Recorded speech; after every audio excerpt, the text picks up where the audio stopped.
اچھا قاری صاحب، آج ہمارا جو ٹاپک ہے سخاوت کے حوالے سے، اور سخاوت جس طرح میں نے بتایا کہ سخاوت ایک تو ہم اس کا یہ کرتے ہیں کہ رمضان میں اسپیشلی بہت سارے لوگ جو ہے وہ اس طرح کی چیزیں کرتے ہیں، لیکن جو سخاوت ہے یہ تو پورا سال چلنی چاہیے. پہلے تو یہ بتائیے گا سخاوت کہتے کسے ہیں، اس حوالے سے تھوڑا سا پہلے فرمائیے گا. بسم اللہ الرحمن الرحیم. سخاوت بہت ایک اچھا عمل ہے. جی. جن خوش نصیبوں کو یہ نصیب ہوتا ہے اللہ کریم ان کو اپنا محبوب بنا لیتا ہے. اور یہ بہت ہی پیارا ایمان فروز واقعہ جنگ تبوک کا واقعہ. جی. نبی رحمت صلی اللہ علیہ وسلم اپنی مسند پر تشریف فرما تھے اور اللہ کی راہ میں مال خرچ کرنے کا وقت آیا تو نبی رحمت صلی اللہ علیہ وسلم نے اپنے پیارے غلاموں کو ارشاد فرمایا، اے میرے صحابہ، اللہ کی راہ میں مال خرچ کرنے کا وقت ہے، جتنی آپ کے پاس استطاعت ہے وہ اپنا مال اللہ کی راہ میں پیش کرو. صحیح.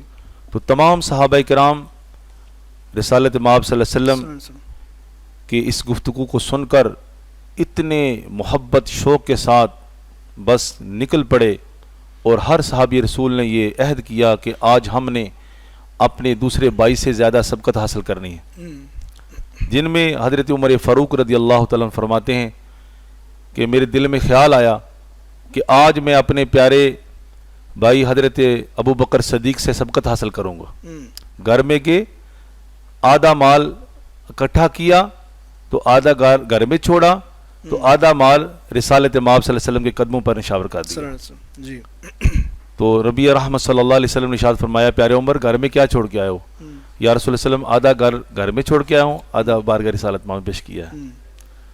تو اتنے میں حضرت ابو بکر صدیق رضی اللہ تعالیٰ عنہ گھر کا سارا ساز و سامان یہاں تک کہ سوئی بھی نہیں چھوڑی، یہ بہت ایمان فروز واقعہ ہے، سارا گھر کا سامان اکٹھا کیا، رسالت مآب صلی اللہ علیہ وسلم کے قدموں پہ نشاور کر دیا. نبی رحمت صلی اللہ علیہ وسلم نے ارشاد فرمایا، اے پیارے صدیق گھر میں کیا چھوڑ کے آئے ہو؟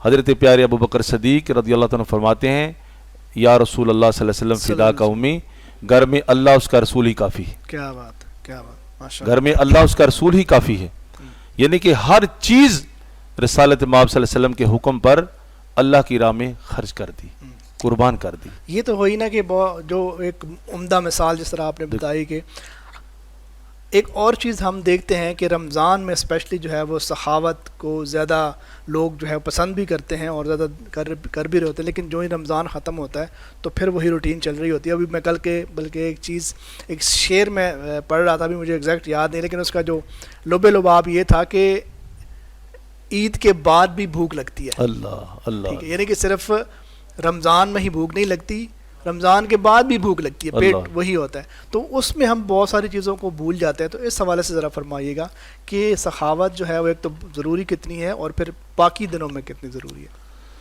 حدیث پاک میں آتا ہے، نبی رحمت صلی اللہ علیہ وسلم نے ارشاد فرمایا، السخی حبیب اللہ، سخی اللہ کا حبیب ہے. تو اس کے لیے یہ نہیں کہا کہ جناب رمضان کے اندر ہی سخاوت کریں گے تو تب ہی اللہ کا حبیب بنیں گے، اللہ کا محبوب بنیں گے. تو آپ ڈاکٹر صاحب نے زاہد خان صاحب آپ نے بہت اچھی طرف اشارہ کیا کہ عام دنوں میں کیوں نہیں ہم کرتے. تو ٹھیک ہے رمضان المبارک کے اندر نیکیاں بڑھ جاتی ہیں، نفل کا ثواب فرض کے برابر، فرض کا ثواب 70 گنا کر دیا جاتا ہے، اپنی لالچ کے لیے تو کرتے ہیں. لیکن جہاں پہ جس جب ضرورت ہوتی ہے، جس طرح کہ یہ ادارہ ہے تو الحمدللہ جہاں پہ ضرورت ہے تو برے ہم انتظار کریں، بھوک ابھی لگی ہے ہم انتظار کریں جناب علی کے رمضان شریف کا. تو یہ انسانیت نہیں ہے. انسانیت اور احساس اس چیز کا نام ہے کہ جب آپ دیکھیں تو اعلانیہ بھی سخاوت کر سکتے ہیں اور چھپ پر بھی کر سکتے ہیں. تو اس لیے اس چیز کا انتظار نہ کریں. یہ دیکھیں کہ اللہ کا میرے اوپر انعام ہے، یہ جو کچھ میں عطا کر رہا ہوں، دے رہا ہوں، یہ میرا نہیں ہے، یہ سب کچھ اللہ کا ہے. اللہ کی اجازت کے بغیر ایک پتہ نہیں ہل سکتا. یہ سب کچھ میرے مالک کا ہے، سب کچھ میرے مالک کا ہے. یہ میری سانسیں چل رہی ہیں، یہ میرے مالک کی ہیں. یہ جو میرے دل کی دھڑکن چل رہی ہے میرے مالک کی ہے. تو جو کچھ مجھے ملا ہے یہ میرے مالک ہے.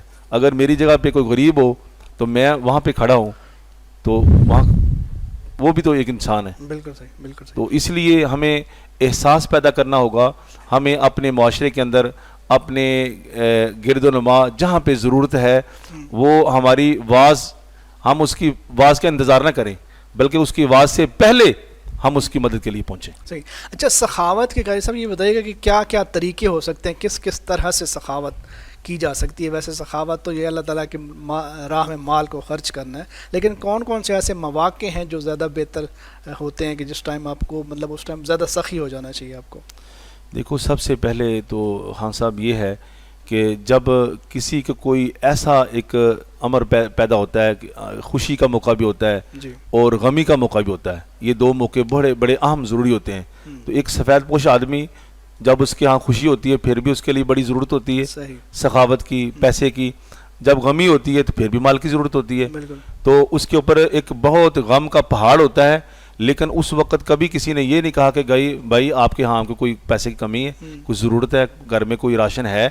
تو لیکن جب ہم خفیہ طور کے اوپر اللہ کے دیے ہوئے مال سے اس کے اوپر سخاوت کریں گے, یہ سب سے اچھا عمل ہے. بالکل صحیح. تو جب خوشی کا موقع, کسی کی بیٹی کی شادی کا معاملہ ہے, تو اس وقت وہ بیچارہ پریشانی کے عالم میں بیچارہ بیزار ہے, پریشان ہے, تو لیکن اس وقت وہ انتظار کر رہا ہے کہ کوئی اللہ کا بندہ آئے, میرے لیے میری مدد کا کوئی ایسا صاحبان بنے. لیکن جب اس کے لیے سخاوت کا کوئی اللہ کا بندہ پہنچتا ہے تو اس کے لیے سب سے بڑی خوشی کا سما ہوتا ہے. بالکل صحیح.